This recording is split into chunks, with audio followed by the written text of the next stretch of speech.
Hi everyone, this is Dr. Jahnavi Panamalli, obstetrician and gynecologist, Raghavi Hospital, Kukatpalli. ఇవాళ మనం delivery అయిపోయిన తర్వాత కూడా పెయిన్ అనేది కొంతమందికి ఉంటుంది. అదేంటో మాట్లాడుకుందాం.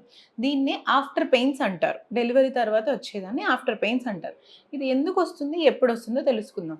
ఇది మెయిన్‌గా డెలివరీ అయిపోయిన తర్వాత 2-3 డేస్ వరకు ఉంటుంది. కొంతమందిలో ఇంకొక 2 డేస్ ఎక్స్‌టెండ్ అయ్యే ఛాన్స్ ఉంటుంది. ఎక్కడొస్తుంది అంటే కింద పొత్తి కడుపు నొప్పి వస్తుందనమాట. ఆ పెయిన్ కూడా ఎలా ఉంటుంది అంటే పీరియడ్స్ అప్పుడొచ్చే పెయిన్ లాగా చాలా సివియర్‌గా మళ్ళీ డెలివరీ అవుతున్న పెయిన్స్ లాగా ఉంటాయి. ఇది ఎందుకొస్తుంది అంటే గనక ఫస్ట్ టైమ్ ప్రెగ్నెన్సీ అయిన వాళ్ళలో లోపల ఏమైనా గనక బ్లడ్ క్లాట్స్ లాంటివి ఉంటే యూట్రస్ కాంట్రాక్ట్ అవుతూ ఉంటుంది. దాని నుంచి ఆ బ్లడ్ క్లాట్ బయటకు పంపించడానికి. అదొక రీజన్. అండ్ ఇంకొకటి ఏంటి అంటే గర్భసంచి ప్రెగ్నెన్సీ తర్వాత మళ్ళీ దాని సైజ్‌కి అది వెళ్ళడానికి ష్రింక్ అవుతూ, కాంట్రాక్ట్ అవుతూ, రిలాక్స్ అవుతూ ఉంటుందనమాట.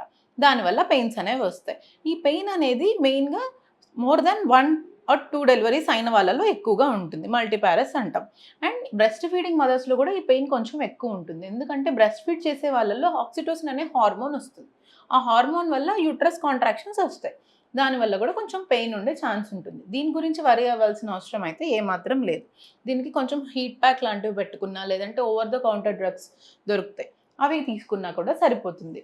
అండ్ ఎప్పుడు డాక్టర్‌ని కన్సల్ట్ అవ్వాలి? ఎప్పుడు మనం భయపడాలి అంటే ఈ పెయిన్ అనేది కంటిన్యూయస్‌గా సివియర్‌గా ఉండి దాంతో పాటు గడ్డలు గడ్డలుగా రక్తం రావడం, వామిటింగ్ సెన్సేషన్ రావడం, లేదంటే జ్వరం రావడం, లేదంటే కింద నుంచి తెల్లమైలు లాంటివి నీచు వాసనలాగా రావడం అట్లాంటివి ఏమైనా ఉంటే గనక అప్పుడు డాక్టర్‌ని కలవాలి.